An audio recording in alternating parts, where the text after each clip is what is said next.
Nobody wanted to see this. Nobody expected this. And trust me when I say this, nobody hated doing this more than the man who actually did it. Gianni Infantino just punished Argentina. Officially, formally, charges filed, names named, bans coming. And I am going to prove to you right now that every single second of this process has been the most reluctant, most forced, most politically calculated piece of fake accountability that world football has ever witnessed. Because here is the truth that FIFA does not want on YouTube. The man signing off on these charges is the same man who wrote Argentina a love letter while his own investigators were building the case. The same man whose face went viral when Ferran Torres scored. The same man who told the football world to meditate and pray when they dared to question him. He did not wake up and decide to do the right thing. He was cornered, trapped, backed against a wall so high and so visible that even Gianni Infantino could not climb over it. And today, on Robert's Football Talk, I am going to take you through exactly how that happened, step by step, institution by institution, until you understand not just what was done, but why it was done, and what it actually means for the sport you love. This is the most important breakdown this channel has ever done. Subscribe right now if you are not already here. Hit the bell, because we are going all the way in. Let us go. Part 1. The plan. The letter. The 48 hours that destroyed everything.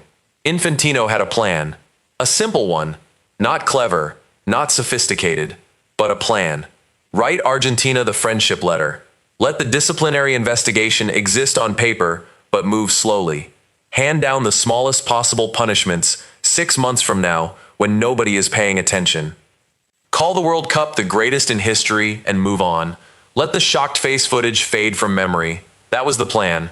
It lasted exactly 48 hours. Because the Argentine Football Association took the private letter that Infantino wrote to Claudio Tapia and published it on their own official website.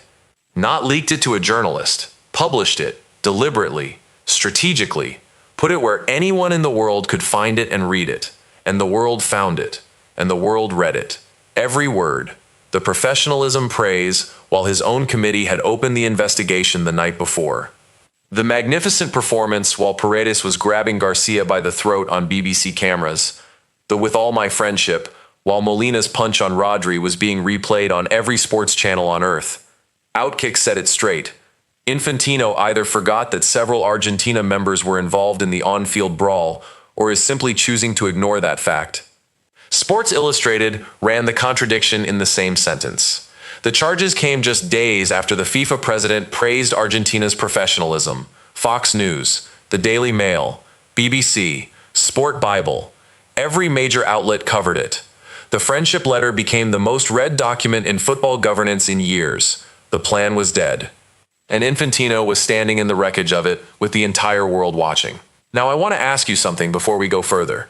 If Argentina had never published that letter, if it had stayed private between Infantino and Tapia, do you believe the punishments that are coming now would have been anywhere near as serious?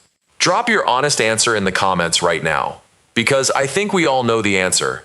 Subscribe to Robert's Football Talk before we go to part 2, because the walls that came down on Infantino are the most extraordinary institutional rebellion football has ever seen. Part 2, the walls. 6 forces that made doing nothing impossible. I want you to understand exactly what it took to force Gianni Infantino to charge Argentina. Because he did not do this because he wanted to. He did this because 6 separate walls came down on him simultaneously, and there was nowhere left to run. Wall 1. Fair Square, a worldwide advocacy group, filed a formal 8-page complaint with FIFA's Ethics Committee, documenting the Cape Verde comment, the letter, the shocked face, all of it, submitted formally, entered into the official record, impossible to quietly bury. Wall 2, Norway's Football Association. Their chief, Lisa Klaveness, confirmed they would also file a formal complaint with the FIFA Ethics Committee. Not a fan group, not social media, a national federation, a full FIFA member, formally challenging the FIFA president to the ethics body of his own organization. Wall 3, UEFA. Representing 55 of FIFA's 211 member associations, described their relationship with FIFA as strained, accused FIFA of crossing a red line. UEFA, the most powerful confederation in world football, speaking in public about the conduct of the man who runs world football. Wall 4, 23 million signatures. On a petition calling for Argentina to face consequences. 23 million people from every country on earth, sending a signal that could not be ignored by anyone with a social media account or a television. Wall 5, the media. Every major outlet, publishing, analyzing, drawing the line, repeating the contradiction. Infantino called them professional. FIFA charged them with assault. Same week, same organization, same president. Impossible to make that disappear. Wall 6, the footage. Paredes grabbing Garcia by the throat. On BBC cameras, Molina's punch. On the record, Almada throwing Gavi to the ground. Multiple angles. Permanent, undeniable, replayable by anyone, anywhere, forever. 6 walls, all closing in at exactly the same time. And Infantino had nowhere to go. He could not write the friendship letter and then do nothing. The contradiction was too enormous, too publicly documented, too institutionally challenged.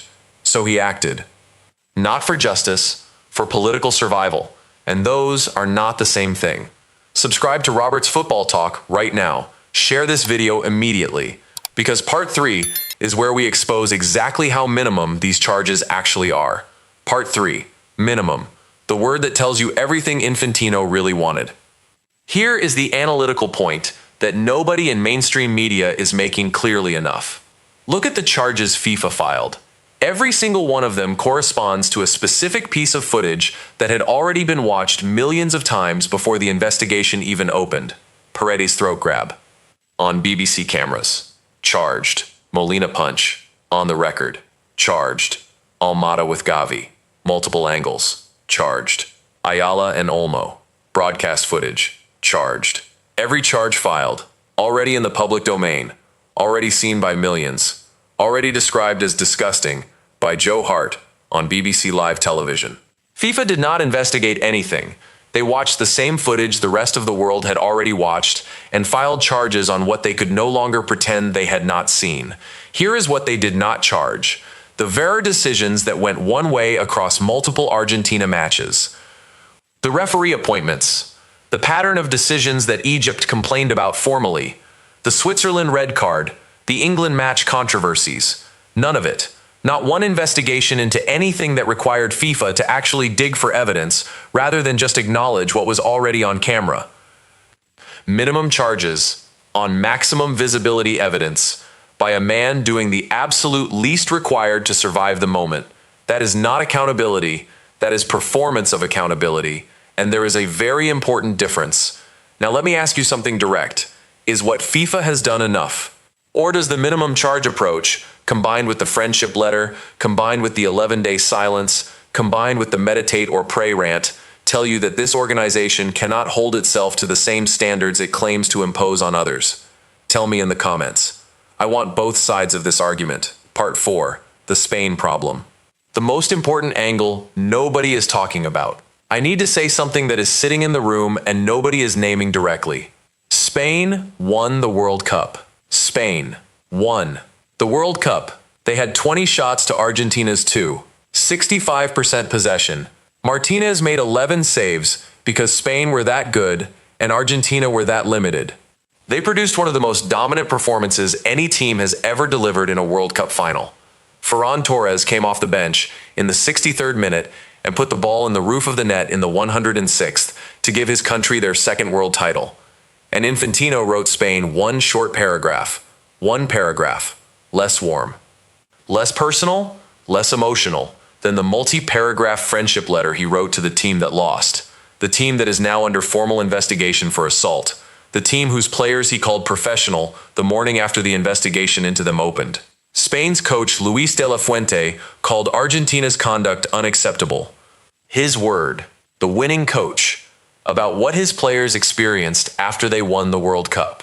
Rodri was punched by Molina as he ran to celebrate with his teammates. Gavi was grabbed and wrestled to the ground by Paredes, a 32-year-old experienced international, 3 minutes after helping Spain win the World Cup. Eric Garcia was grabbed by the throat, and FIFA charged Gavi for his reactive response to being assaulted, while praising Argentina's professionalism in writing. Spain are world champions. They deserved a FIFA president who celebrated their victory as loudly as he sympathized with their opponents. They deserved the first statement on the morning after the final to be about their historic achievement and not about his friendship with the federation whose players had just assaulted their players. They did not get that. The entire post-tournament story has been about Argentina's brawl and Infantino's letter and the ethics complaints. Spain's World Cup victory has been made a footnote in their own historic moment. That is what Gianni Infantino's conduct produced, and nobody at FIFA has acknowledged it. Not once. Subscribe to Robert's Football Talk right now, and share this, because the final part of this breakdown is the verdict you need to carry with you. Part 5. Political survival dressed up as justice. The verdict. Let me give you the clearest possible truth about everything that has happened. Infantino did not want to punish Argentina. Every action he took tells you that. The letter, the silence, the friendship, the general condemnation 11 days later. The minimum charges on maximum visibility evidence. He was forced. By fair square, by Norway's FA, by UEFA, by 23 million people, by the media, by footage that was already everywhere before his investigators even sat down. And he did the minimum. He charged what he had to charge and nothing more. He left Egypt's complaint unanswered. He left Switzerland's controversy unexamined. He left the Elfath appointment unexplained. He left the Cape Verde comment unretracted. He left the friendship letter unpublished on his own platform. The minimum. Reluctantly. Under duress. And he called it accountability. It is not accountability. It is the most powerful man in football doing what was required to prevent his position from becoming untenable. It is political survival, dressed in the language of justice, wearing the costume of accountability, without any of the substance. Spain deserved real accountability. Egypt deserved real accountability. Switzerland deserved it. England deserved it. The sport deserved a governing body that does not have to be cornered by 23 million petition signers and a fair square ethics complaint before it charges the people it called professional in writing. They did not get that. They got Gianni Infantino doing the minimum, forced, reluctant, hating every second. And the most honest sentence about the most powerful man in football right now is this. He acted not because he wanted justice. He acted because the walls left him nowhere else to stand. That is the verdict. Political survival dressed up as justice. And football deserves better. 3 questions. Drop all 3 right now. First, does the minimum charge approach combined with the friendship letter tell you that FIFA under Infantino is structurally incapable of genuine accountability? Second, should Spain receive a formal public apology from FIFA for how the post-tournament story has been dominated by Argentina's conduct rather than their historic world title? Third, after everything in this video, do you believe Infantino should still be FIFA president when the 2030 World Cup begins? Drop everything below. I read every single one. And this is the most important conversation about football governance this channel has ever hosted. This has been Robert's Football Talk. Hit that like button as hard as you can. Share this video with every football fan you know right now. Subscribe if you are not already here. New videos every single week. I will see you in the next one.